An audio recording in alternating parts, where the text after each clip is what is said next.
Hello once again.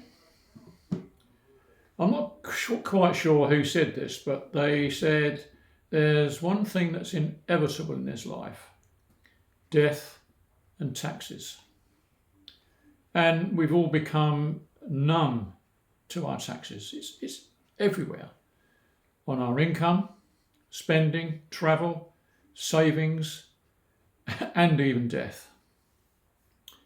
Yet our public services barely function.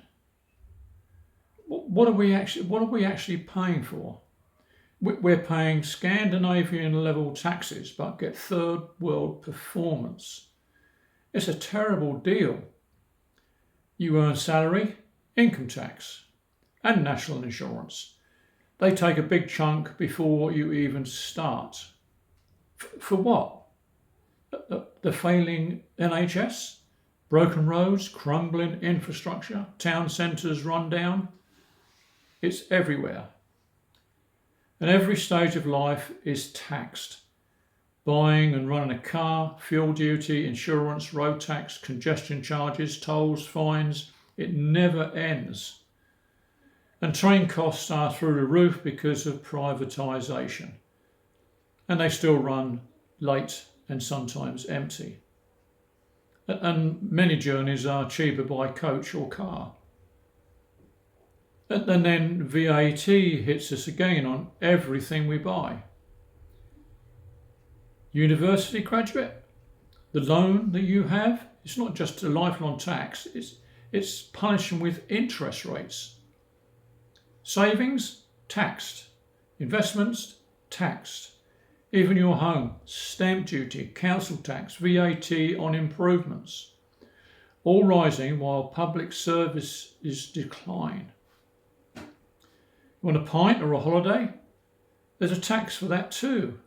Starting a business, you face national insurance, business rates, fees and licences. And when you get profit at last, then comes corporation tax, dividend tax and VAT when you try to spend what's left.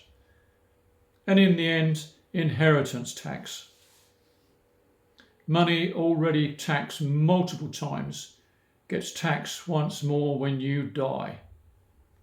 Even after death, the state takes its cut.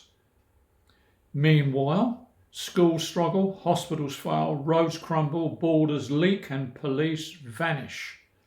Well, apart from the ones that scan social media for looking for easy targets like using hurty words. Britain has one of the highest tax burdens in living memory, but the worst of services.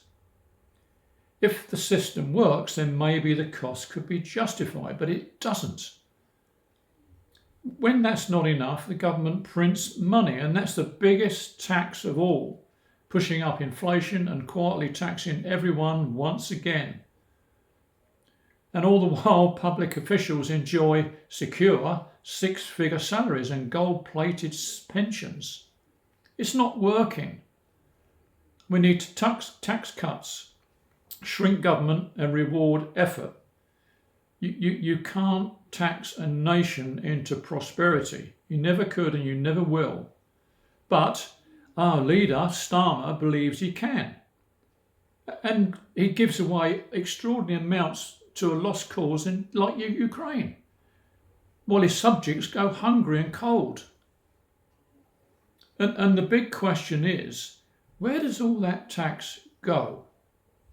I'll tell you where a lot of it goes: public sector gold-plated private pensions.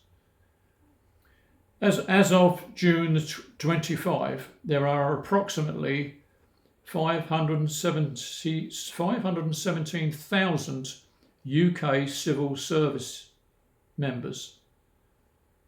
And on top of that, including local councils, the number of public sector workers is around 6.5 million.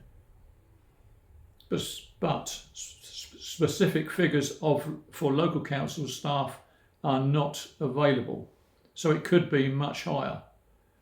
What do we do? Well, have a drink. That's my guess.